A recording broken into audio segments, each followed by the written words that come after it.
चलिए आज हम लोग पढ़ेंगे संख्या पद्धति में क्या करेंगे, उसके विभक्ति के नियम हम लोग आज पढ़ेंगे। ठीक है, लॉ ऑफ डिविजिबिलिटी। मतलब ये हमारा मोस्ट इंपॉर्टेंट बन जाता है कि किसी संख्या को देखकर हम कैसे बता दें कि वो संख्या किस संख्या से विभाजित होगी।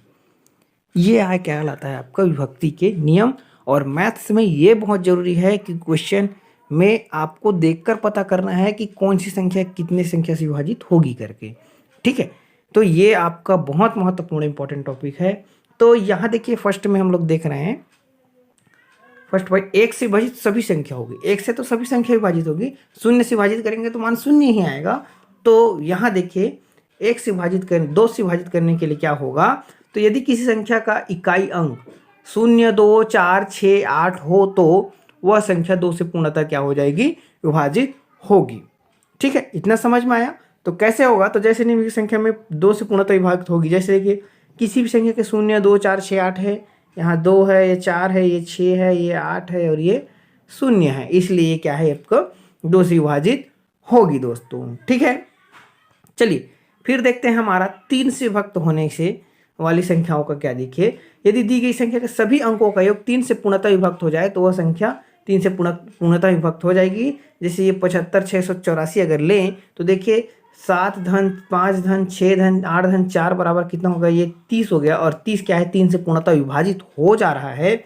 तो आप क्या कह सकते हैं कि ये जो संख्या दिया है वो क्या है आपका 3 से विभाजित होगी करके।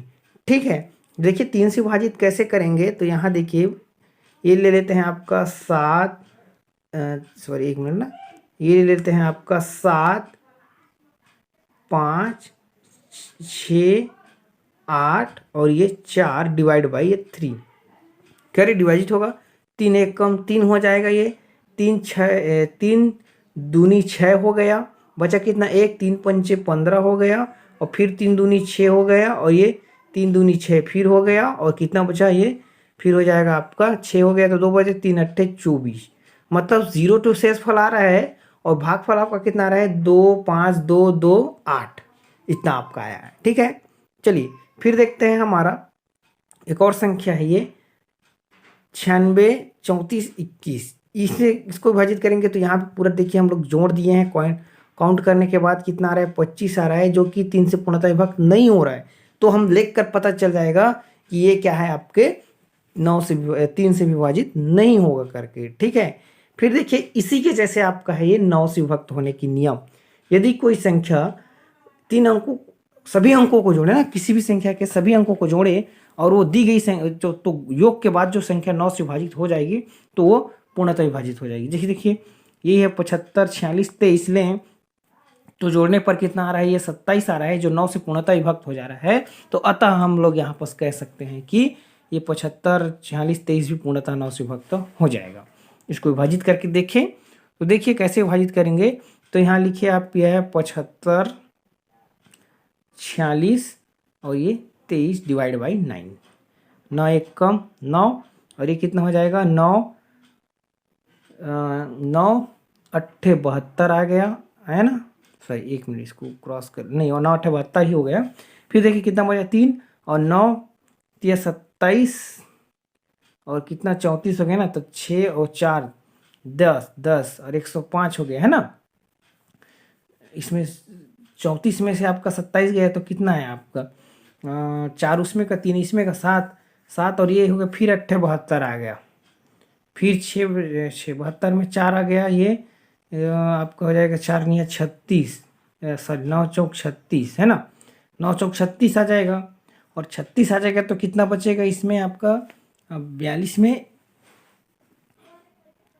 तो यहाँ देखिए ठीक है, अब 42 बचा था, इसमें 42 में से आपका चला जाएगा 36 तो कितना बचेगा, ये 63 हो जाएगा। ये 3 और 6 हो जाएगा और 6 और 3 को डिवाइड करेंगे तो कितना आ जाएगा निया, मतलब शेषफल 0 आ रहा है और भागफल आपका 83 84 9 आ रहा है। ठीक है, सॉरी 7 आ रहे हैं ना, 9 नहीं 7 आएगा, 9 7 63 होता है। फिर देखिए फिर देखते हैं लॉ ऑफ डिविजिबिलिटी के अंतर्गत ये भी संख्या को आप ट्रायल कर सकते हैं, आपका जो दिया है उसको।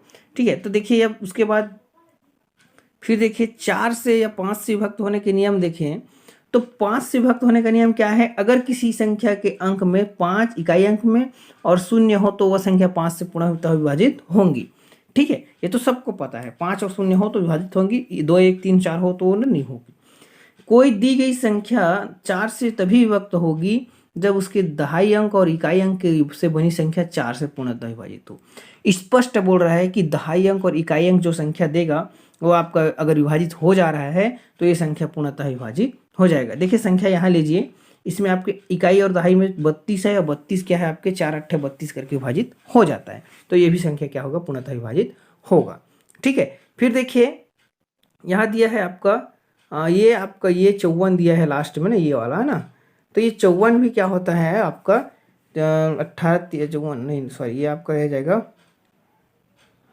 ये विभाजित नहीं हो रहा है ना, 54 विभाजित नहीं हो रहा है 4 से, इसलिए ये संख्या आपको विभाजित नहीं होगा। ठीक है, हाँ ऐसा देखिए, इसको आप देखते रहिए। चलिए फिर देखते हैं 8 के जैसे ही आप 4 के जैसे ही आपका 8 का भी नियम है। यदि दी गई संख्या 8 से विभक्त तभी होगी जब दहाई इकाई सैकड़ा दहाई और इकाई अंकों का बनी संख्या 8 से विभाजित हो तो वो भी संख्या विभाजित होगी। तो यहाँ देखिए कैसे होगी, तो ये आपका ये 416 को देखना है हमको, बाकी किसी को नहीं देखना है।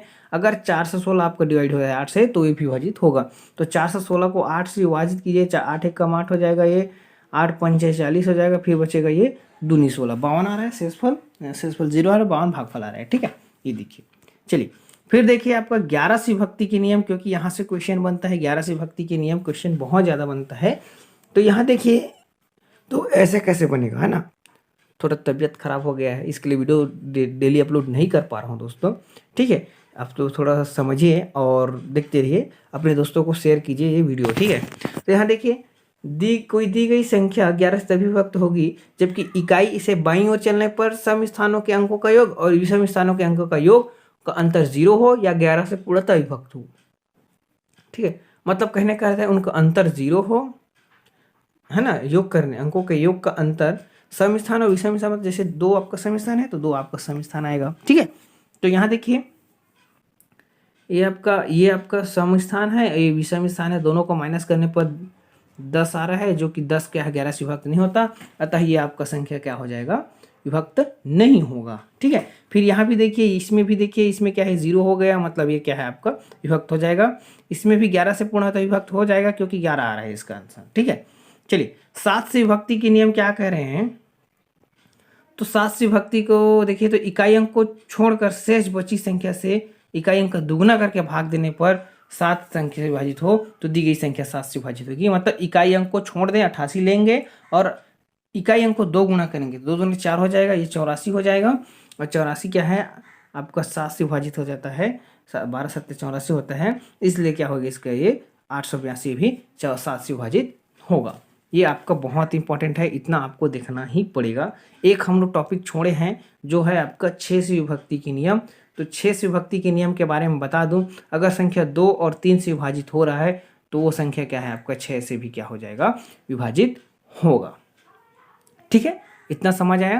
देखिए आज का वीडियो हम लोग यहीं तक कंप्लीट करते हैं दोस्तों, क्योंकि थोड़ा सा तबीयत मेरा ख़राब हो गया है जिसकी वजह से वीडियो बनाने में कंप्लीट हो, है ना, तकलीफ हो रहा है थोड़ा सा। तो देखिए आप लोग थोड़ा सा इसको शेयर कीजिए दोस्तों तक, और क्योंकि हम लोग 200 प्लस क्या है हम लोग सब्सक्राइबर कंप्लीट कर चुके हैं हम लोग, तो इसको 200 को आप कोशिश कीजिए कि इसको हम लोग 1000 कैसे पहुंचाए, 500 कैसे पहुंचाए। तो अपने दोस्तों तक शेयर जरूर कीजिए दोस्तों, क्योंकि मैं आपको आगामी वीडियो में बहुत से अच्छे ऐसे क्वेश्चन कराऊंगा या ऐसे वीडियो दिखाऊंगा जिसमें आपको बहुत बेनिफिट होगा आपके एग्जाम के लिए। ठीक है, हम आगामी आपके हॉस्टल वार्डन और CGPSC प्री को क्या कर रहे हैं, टारगेट करके आपको पढ़ाया जा रहा है। ठीक है, आपको हम लोग CGPSC प्री में बहुत ही अच्छे से क्या करेंगे, बहुत ही अच्छे से आपको तैयारी कराएंगे। आप हमारे साथ जुड़े रहिए। ठीक है, आपके ये बहुत इंपॉर्टेंट रहेगा CGPSC प्री के लिए। ठीक है, चलिए वीडियो को ज़्यादा लंबा खींचते हुए यहीं तक हम लोग क्या करते हैं, कंप्लीट करते हैं। इस विभक्ति के नियम से अगर किसी को कोई भी डाउट हो रहा है तो आप कीजिए, हमारा कमेंट में कीजिए। ठीक है, और यहाँ से क्वेश्चन बनते हैं दोस्तों, मैं बता दूँ किस किस टॉपिक से क्वेश्चन बनते हैं। तो ये आपका ये 7-11 से विभक्ति के नियम के क्वेश्चन बनते हैं, ये बहुत इंपॉर्टेंट है। यहाँ से क्वेश्चन आपका व्यापक उठाता है। ठीक है, इसे अच्छे से देख लेना। ठीक है, चलिए वीडियो यहीं तक